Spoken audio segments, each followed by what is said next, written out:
সম্মানিত হাজরিন, কুরবানির জন্তুর বৈশিষ্ট্য, এই কুরবানি যে জন্তু এটা সর্বপ্রকারের ত্রুটিমুক্ত হতে হবে। এমন জন্তু আছে জন্তুগুলো জন্মের থেকে কান নেই, তাহলে এই জন্তুর দ্বারা কুরবানি জায়েজ হবে না। কান আছে তবে ছোট, তা দ্বারা কুরবানি জায়েজ হয়ে যাবে। এমন জন্তু যে জন্তুগুলো 3 পায়ে হাঁটে, ন্যাংরা খোড়া, 3 পায়ে হাঁটতে পারে, 4 নম্বর পাও সে জমিনে রাখতে পারে বা রাখতে পারে না, যদিও সে রাখতে পারে কিন্তু ভর দিতে পারে না, তাহলে তার দ্বারা কুরবানি জায়েজ নাই।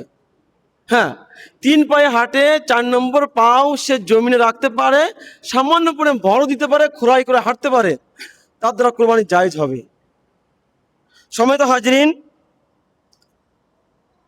যে জন্তুর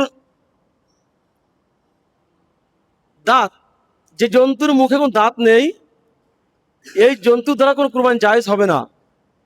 হ্যাঁ, যদি দাঁত এই পরিমাণ মুখের ভিতরে আছে আর যেই পরিমাণ মুখের মধ্যে আছে এর থেকে কম দাঁত পড়ে গেছে, তাহলে তার দ্বারা কি কুরবানি জায়েজ হবে?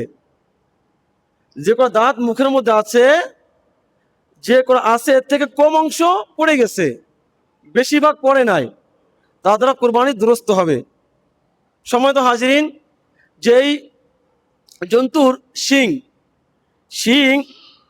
জন্মের থেকে নেই, কুরবানি জায়েজ হবে।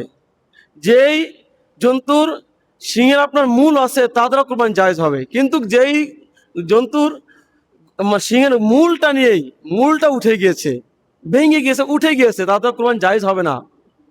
যদি মূল থাকে আর যদি আপনার খোলকা ওটা নাও থাকে, তাও কুরবানি জায়েজ হবে। অনেক জন্তুর আছে যে 4টা বাটের মধ্যে একটা বাট কোনো ক্রমে কেটে গিয়েছে, এখন 3 বাটওয়ালা জন্তু যদি ক্রয় করি, তা 3 বাটওয়ালা জন্তুর দ্বারা কি আমার কুরবানি দুরস্ত হয়ে যাবে।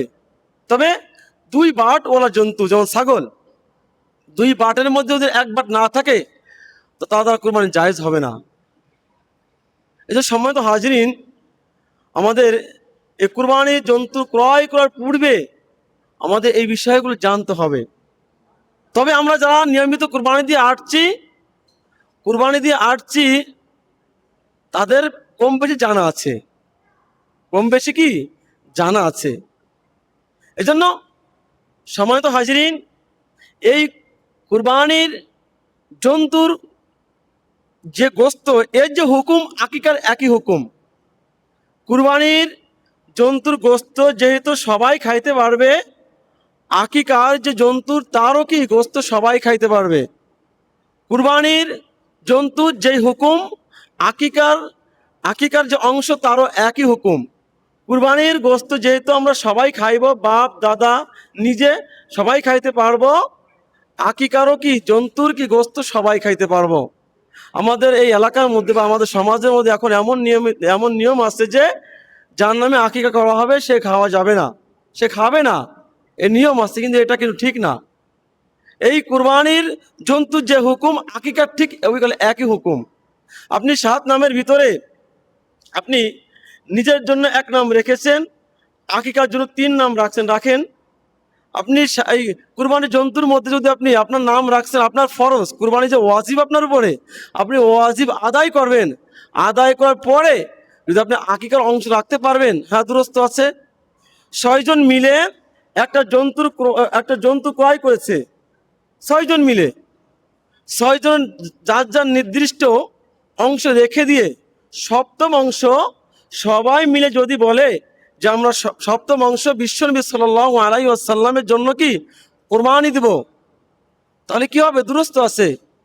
6 জনের মধ্যে যদি কেউ বলে যে আমি একাই নবীর নামে কুরবানি দেব, তবেও দুরস্ত আছে। সম্মানিত হাজিরিন, আরো কিছু বিষয় আছে।